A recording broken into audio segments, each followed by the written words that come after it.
Hi, everyone, and welcome to Brave Conversations. Again, this is all about real people doing real things to make real change.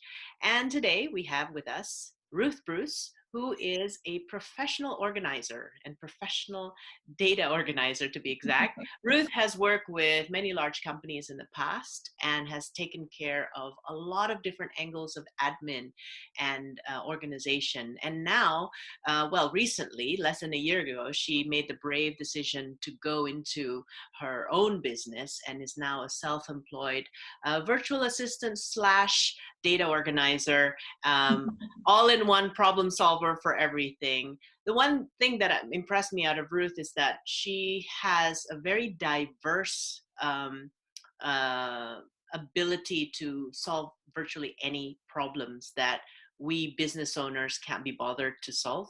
Okay. And we have probably been wasting a lot of our time doing it. So I wanted her to give insight a little bit about her point of view, supporting businesses from the back end of it, and what are some things that we perhaps need to know in order for us to move faster on the front end. If our back end is taken care of. So welcome to the show, Ruth. It's nice having you. Thank you. Okay. Lovely to be here. Yeah, so tell us about yourself and why you decided to start your own business. Right. Well, as you said, I've got a lot of experience in administration and the back office, running the back office of businesses, from being part of large businesses to be right down to one-man bands. And I had been temping for a while and for a few years. And then over time, it just gradually occurred to me, well, why can't I do this for lots of different organizations and do it for myself? And then I'll be building business for myself, doing what I love, and also helping people to build their own businesses and basically realize their own dreams and take away the stress from doing all those back office things that they probably really don't enjoy doing at all. Right. Now, from what I know of a personality type of an administrator, back office support, introverted, quite Mm-hmm. shy, quite scared perhaps, and risk averse, to make any big changes. Yeah. You come out of a very comfortable temp slash permanent position and you venture out. What was the feeling? Because I know a lot of our friends out there, they might be furloughed right now, they might be forced out of their jobs, and they have to by force start to be self-employed. What was it like for you emotionally? Initially, it was quite scary because being self-employed, um, I had no idea what what was involved, what you needed to do. Even things like raising invoices. It's one thing raising invoices when you're in a business and you just sort of pop it, in a computer and done. It's like doing it all yourself. Being actually the person who has to do all those things, and also doing things like, say, marketing, which is news to me because that's always something that was done by, say, the agency, every parts of the company, and networking, which initially for me was scary, but over time, there's so much support out there. There's all these business support agencies that can help you. There's places on Facebook like Small Business Saturday UK. They're really lovely, and they just point you in the direction of all different things. Literally all you've got to do is go online, do a bit of Googling, and agencies are literally sort of throwing themselves at you to help you and give you advice. So that's one thing that was really helpful. I'm also part of a network of virtual assistants called the VA Handbookers, which is led by a lady called Jo Monroe, who's a really experienced VA. And she literally mentors you, so you get so much support from her. Also, all the things like contracts and documents, data processing, agreements, all those sorts of things. She's got them all sorted out, so you can just literally source them from her. And if you want to ask anything, she's got a lawyer who helps her as well, who you can just ask for advice. There's so much advice out there. with regards to the networking side of things, literally, I went to the first one and I was really, really frightened. Yeah. And but once I got there, everybody just comes up to you and talks to you, and it's really helpful. You literally only have to talk about yourself for 1 minute, and the more you go, people get to know you, and you walk in and everybody, it's like, it's like Cheers. They all come, you walk in, they all know your name. They all come up to you and they're all sort of giving you a hug and saying hi, and just chatting away to you. So I think it's just a case, you've just got to say, right, get your big girl pants on and get out there and do it. Well, we met the first time in a networking club for business women called BWI, isn't it? Yeah. Business Women's In. So, like, I'm just giving a shout out for BWI, and it is a very supportive environment, isn't it? You actually have more than a minute, and for women that's probably a good thing, because we just tend to inflate what a minute means, but actually it's very supportive, and yeah, highly recommended. Um, what did you get stuck along the way? Did you feel like, oh, I gotta go back to work, I'm just gonna start being an employee again? And what kept you going? What was it that kept you going? Because I'm sure it hasn't been easy. Well, I think every virtual assistant, every administrator has a little bit of control freakery in them. So one of the things that kept me going is that I still want to be in control of my own future. And when you go and work for another person, you're literally putting your future in their hands and putting all the big decisions in their hands. So I don't really want to go back to that situation.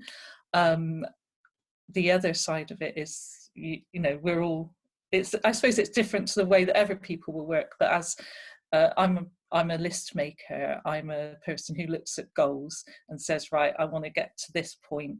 I make lists, I sort of start in the morning, do what I have, make my list, do what I need to do on my list, and go and literally, it's just a case of get out there in the morning, get up in the morning, decide what you need to do, and then get on with it. And so, and I think it's the support of actually seeing all the other successful business women out there. When you go to these networking groups, you go to BWI, other networking groups, and there's so many successful people, and they're all so happy doing what they do. It's literally like having it there so you can see just what you can achieve.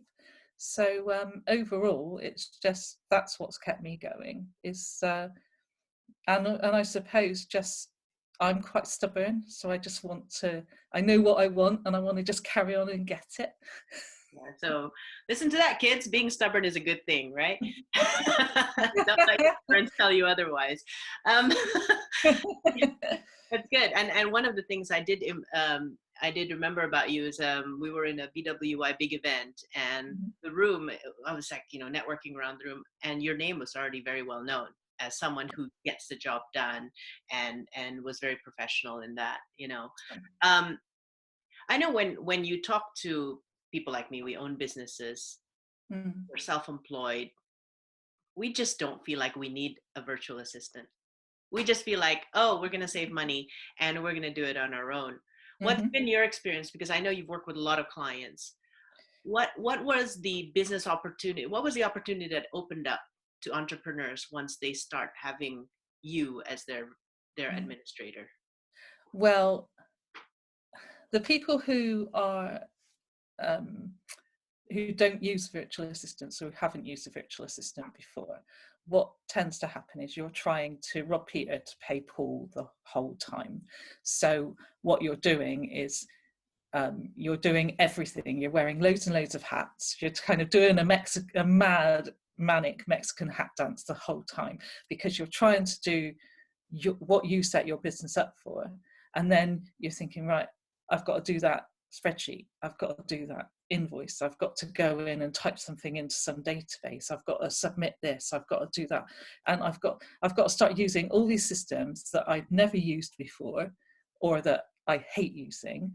I've got to format documents in Word, I've got to go and sort out a website, and go and chase up all these people to get stuff done on my website. I've got to chase up these late payers. I've got to do this, I've got to do that. And you're literally doing all that, which is pretty much a full-time job, working on your business rather than working in your business. And then it really stresses people out. They haven't got enough hours in the day. They're working loads and loads of hours, working the weekend, trying to catch up on the stuff that they couldn't do during the week. And so when they get a VA, what happens is you sit down with them, work out the things that they're happy to hand over, work out the things that they might want to hand over later on, but not straight away, and the things that they want to keep.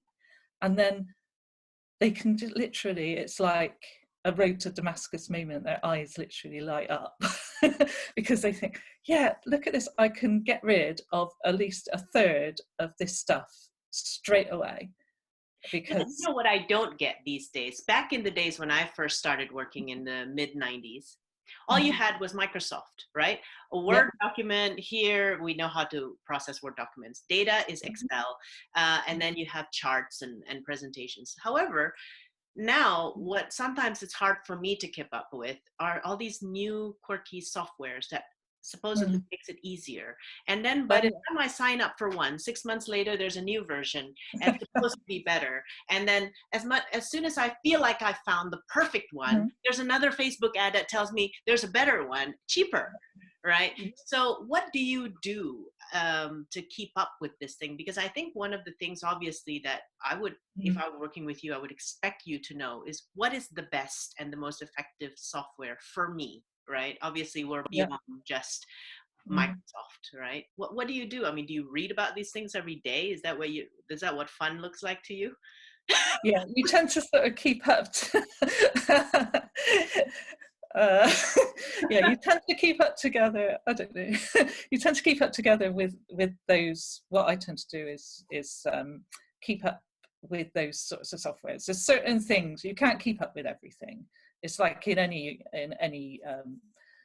area in any area of work, you can't keep up with every single piece of software that's out there. But yeah, we do tend to keep up on software. What I tend to do is, if a training course is out there, if I find it interesting, then I'll take it. I'll if the person who has that, say like if you already had systems and I didn't know that specific system, I know that I've worked on about 4 or 5 different systems that are very similar, that have a very similar way of doing it. So I know I can pick that up really quickly and just familiarize myself with it. We tend to, as VAs, we tend to know all the sort of usual ones that are used, and then every so often somebody sort of gives you a bit of a, throws you a blinder with a completely different one. But once you've done a few, it just is second nature to pick it up.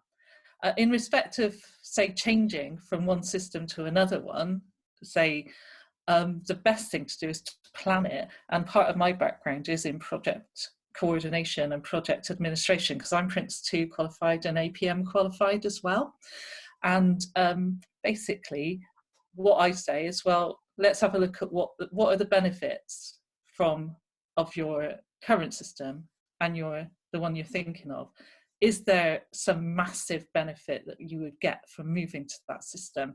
And if there is, let's make a plan to move from one to the other, which is going to involve a lot of data extraction from one system and then formatting it so that it will go into the new system, and deciding how you're going to do that and how you're going to transition from one to the other, because obviously the business doesn't stop whilst you're doing that transition. So you've got to kind of have some plan of, how am I going to carry on doing what I'm doing, and whilst we're implementing this new system. So I would say the best thing to do is to sit down and make a plan always. Yeah. And so, which is sort of obvious in a way, but to be fair, not obvious to everybody. And I think there's a brain for it, like I'm not an organized brain. And for me to sit down people like you, it's more like this is the outcome that I want. I don't care what system you use, or or if there is a system, could you please pick the most user friendly one? Or if I have a budget, could you please pick the cheapest one? And it's Yeah. almost like it's nice to have a person that then says, I've got Mm, this, instead of me trying to Google it all out yeah. and getting telemarketing calls telling me that theirs is the best system. Yeah, which they all will do. They will, and they will all show you the bells and whistles and all the flashy bits. Yeah. And then when you actually find those flashy bits probably cost you sort of they're all bolt-ons and cost you extra, but you don't realize that until it's probably too late. That's true. I am personally going through a transition right now where I had used a system that the bells and whistles were explained to me, and I was convinced it was the best. And now, because I'm going through a way to magnify my business, my consultant has told me that I have picked the wrong one. Mm, So I now yeah. have to invest extra money to change to a new one, and et cetera, et cetera. So it would have been helpful to do that, probably. Yeah. Yeah. It's always a good yeah, it's always a good idea, even just to get a bit of, it's the best thing to do is just to get a piece of paper and Yeah. say, right, what do I want it to do for me? And then Right. actually, like, when you go on Amazon and they have the little table and it says that vacuum cleaner has all um, uh, these different things that it'll do, and then that vacuum cleaner has different ones and they all have different abilities, and like, it's literally, you just do that, make a little table and say, right, does this one do all that, does this one do all that, and then you literally pick one. Yeah, I mean, that's a good question. What do you want it to do for you? You don't need to understand vacuum cleaner speak or admin speak or software speak, and that's what you are all about. And that kind of saves me the time. I guess it's really almost how much I value my time as well, right? If I value my time at £10 an hour, gig service would be super expensive, but I think most entrepreneurs would value their time a few £100 an hour, and wasting an hour of it is probably not a good idea. If there's on something that I'm not good at, it's Yep. probably not a good idea. Yeah, Mhm. probably will take me 5 hours for something you can do in half an hour.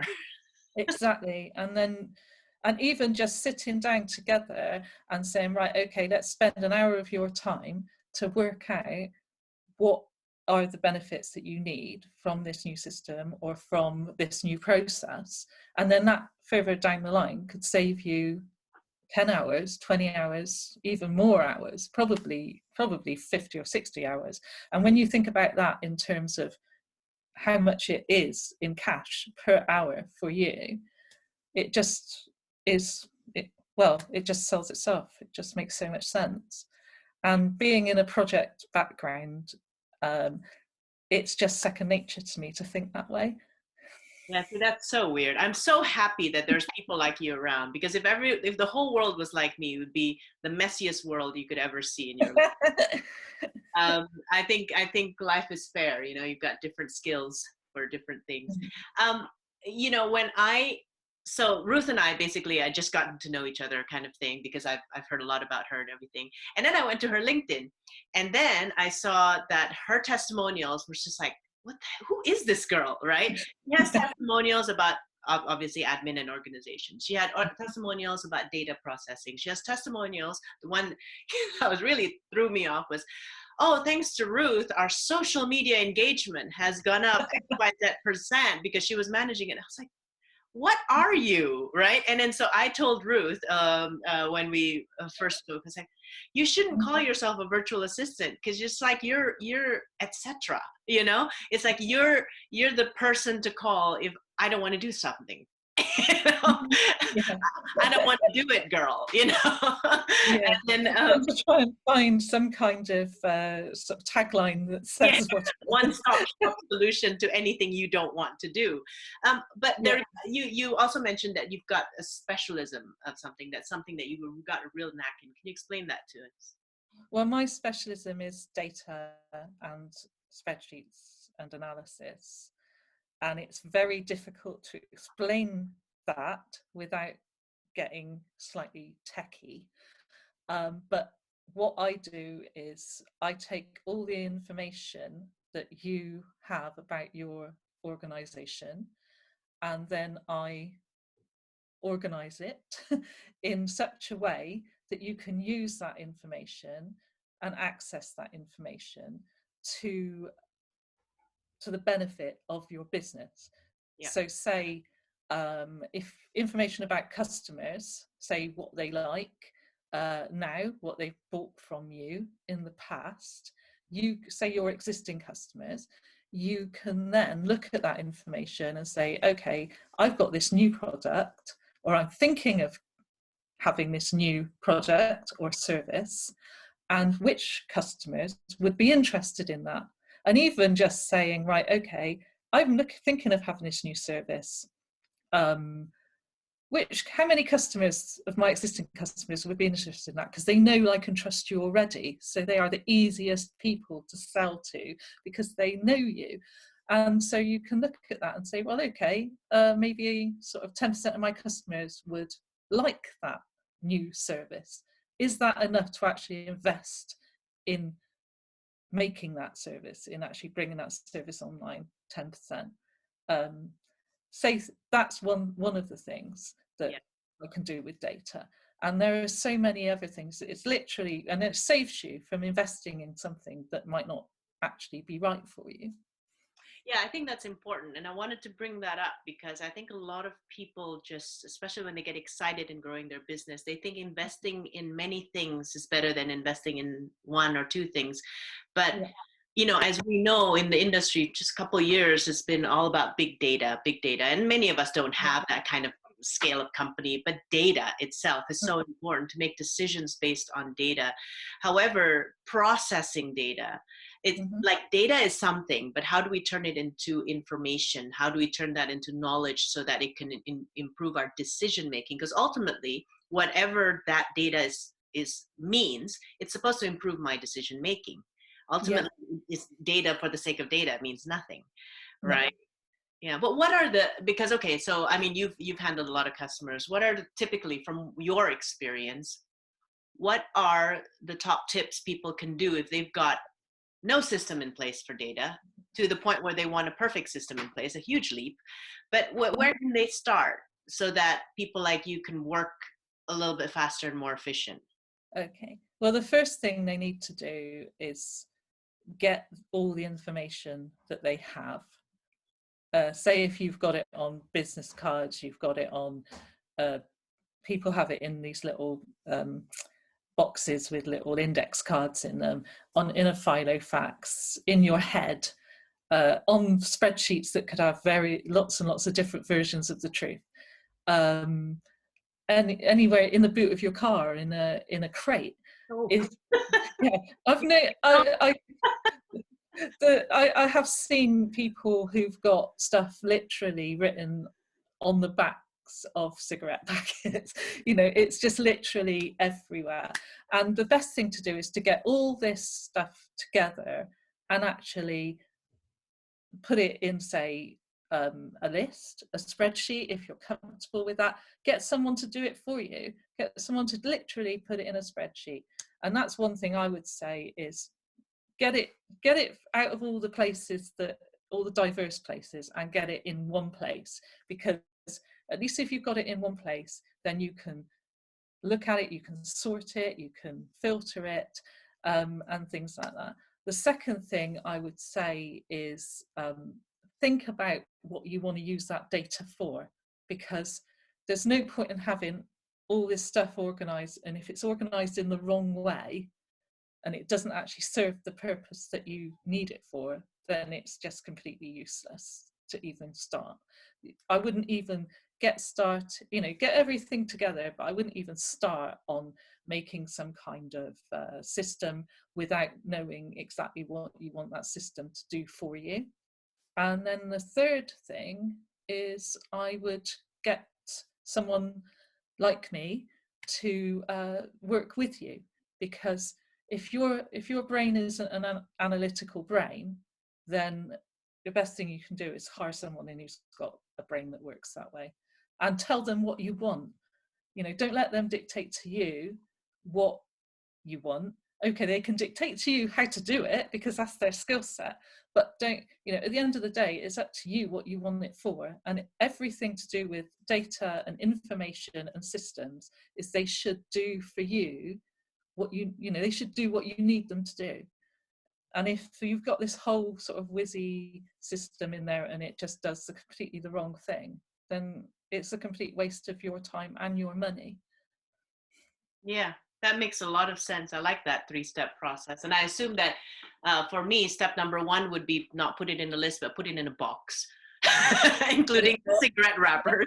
And I think I would just get you in on step number 1, actually. Just here's the box. Cigarette wrapper, crisp wrapper, chocolate wrappers.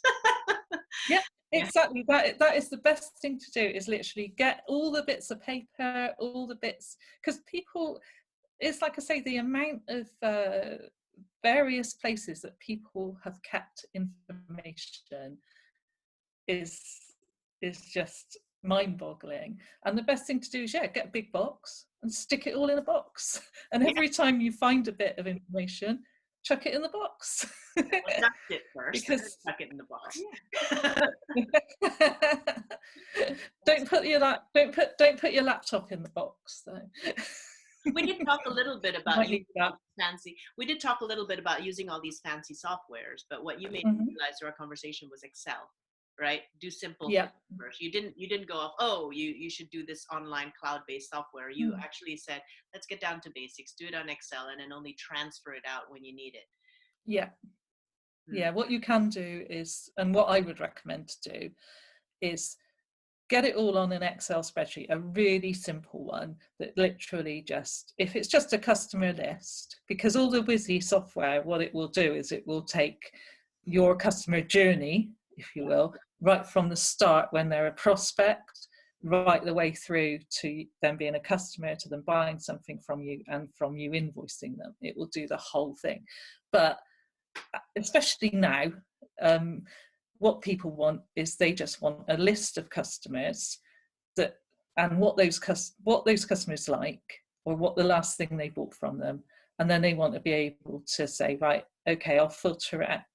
They want to just be able to filter that list by that, and to do that is fairly straightforward for someone like me. And what you can do as well, you can use that list to inform you when you're looking at your whizzy system. That list will help you to decide which one you want, because at the end of the day, you start using this list and you start thinking, I want it to do XYZ. I want to take this, or I've made this list and now I need this extra bit of information. Let's stick that on the list as well. And then as you go on, you find out more and more and more about your customers and how to basically organize the data, how to analyze the data, the information, how to use it best for you. And then it makes it much, much easier when you decide to choose one of these integrated systems. Yeah, that's true. So, question. And can you train a non-analytical person to be analytical? Let's say, we've got a sales team, which is probably the furthest away from, someone who is analytical and organized and everything. Is that trainable? Being organized, being analytical? I think that it all depends on how important it is to them. If that person feels that the end result is valid and important to them, then they will switch on bits of their analytical brain. But on the whole, I found that if the way you work is fairly chaotic, then you're not going to be suddenly go completely the other end of the scale and become a complete analyst. It's the same way as saying, for me, to become a chaotic person. That's never going to happen. So I think you can go a little bit along the line, but no, I doubt that you would go from completely, you wouldn't go completely full VA like me, no. Yeah, or you do your best, but your best may be only half of what you can, well, like what Yeah, an analytical person could do, an organized person can do. yeah. Interesting. It's been a joy having you. I think it's always nice to have a different twist to things, and it's always nice to see what you do. And a lot of people just, oh, admin is something that's easy and everything. There's a lot of little details if you want to do it properly. Mhm, I think, and I always like to end my interviews with 3 fun questions, because mhm, only because I learned so much from the answers. So my yeah. first question is, what do you think is the purpose of life for you? Well, my purpose of life is to uh, do the best, have the best life I can for me, for my family, for the people around me, and to be as positive as I can be, and to enjoy what I do. And that that I would say is my purpose. It looks like you're living it now as well. Doing it on your own. Um, if there's, would you change anything about your life? And if you would, what would it be? I would have started the VA business when I started doing my, instead of temping, I would have actually just started a VA business back then, because I am enjoying it. I mean, to be fair, I would have missed out on meeting all the people that I met when I was temping, which I, yeah, which would have been a loss to me, because I really loved temping and going and working with different organizations, meeting all the different people, sort of figuring out how they all worked and how they all ticked. And I met a load of lovely people, so I would have missed out on that.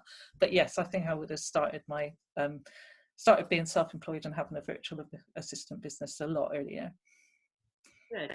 And if there's one advice you can give to an employee who's thinking um, about doing her or his own business, especially during this time, what would it be?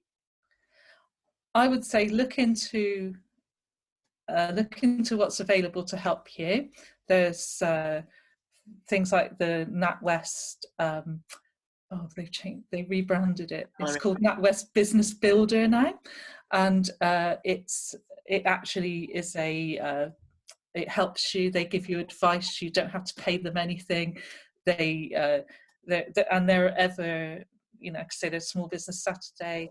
I would say go and look at what's available out there to help you. Don't give up your job straight away. I think see if you can do both things next to each other, or if your employer can't, if you can't set up a separate business whilst you're still working for your employer, then get everything ready, so that when save yourself up some money so you've got a little bit of a cushion, and then when you're ready to launch, just go for it. That's good. Well, thank you, Ruth. Thanks for all your insight. I've learned a lot today. And looking forward to meet you in person. And again, for those of you who want to meet Ruth in person, we both are very active in the BWI, Mhm. Business Women's In organization. So if you want to do that, just go www.bwi.org, and you get all to see all the stuff that's happening. So again, Absolutely. yeah, it's very good. Yeah, thank you very much, Ruth. It's been a joy having you. Thank you.